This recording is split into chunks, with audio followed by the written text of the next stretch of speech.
Misalnya ada yang namanya Ahmad, dipanggil Ahmad Adil. Kalau ada disebut Adil.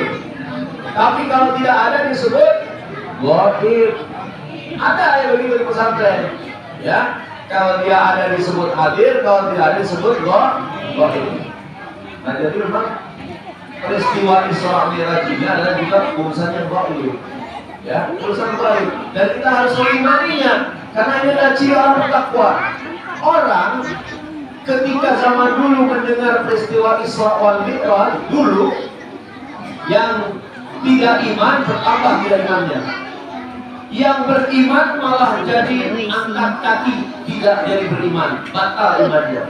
Langsung semuanya menolak karena tidak mungkin Nabi kita Muhammad Rasulullah Sallallahu Alaihi Wasallam tidak mungkin berangkat dari Masjidil Haram. Masjidil Haram di mana, nak? Masjidil Haram di mana?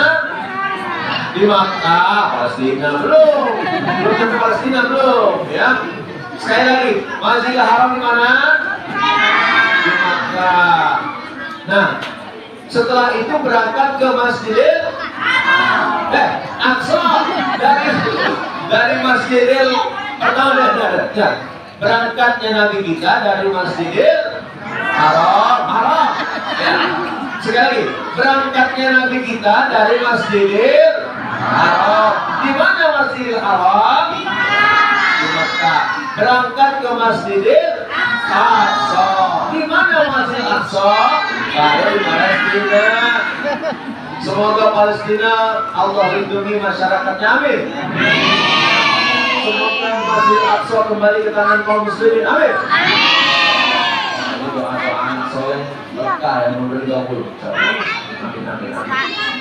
Nah, kemudian dari Masjidil Aqsa itu naik, kan kalau Isra berjalannya.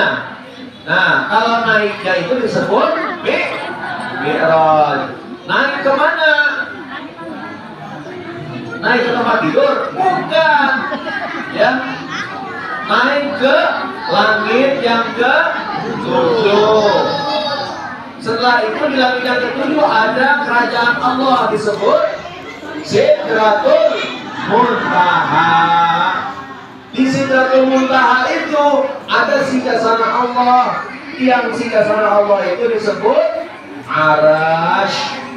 Nanti disebut Arash, ya. Itu singgasana Allah. Ketika Rasulullah Nabi Muhammad Sallallahu Alaihi Wasallam datang, ya, dengar ya. Ketika Rasulullah Sallallahu Alaihi Wasallam datang, beliau bersimpuh. Lalu ketika beliau bersimpuh itu, beliau memuji Allah. Bagaimana memuji Allah? At-tahiyatul mubarakatus sholawatut thayyibatulillah. Sok sampai situ pujiannya. Ya, itu pujiannya di situ. Ngerti nggak artinya? Ada yang paham artinya? Nah, ini artinya. Dengar, simak ya.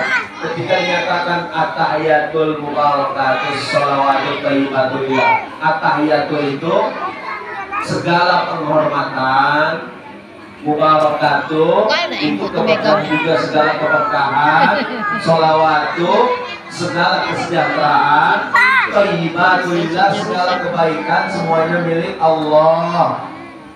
Ya, semuanya milik Allah. Itu memuji. Rasulullah memuji kepada Allah Subhanahu wa Ta'ala. Puji Allah itu. Sambil bacaan tahiyat. Bacaan tahiyat sambil bersimpuh tahiyat. Beliau menyatakan begitu. Lalu Allah Subhanahu wa Ta'ala bersalawat kepada Nabi. Menyampaikan salawat kepada Nabi. Maksudnya menyampaikan penghormatan kesejahteraan kepada Nabi. Apa ucapannya? Assalamu alaika ayyuhan nabiyyu wa barak. Saya diulang. Assalamu alaika ayyuhan nabiyyu wa rahmatullahi wa barakatuh. Sekali lagi coba. Ayyuhan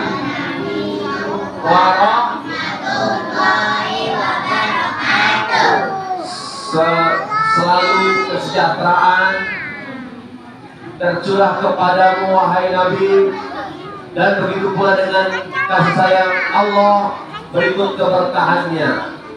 Itu artinya ya. Makanya kalau sholat usahakan selain kita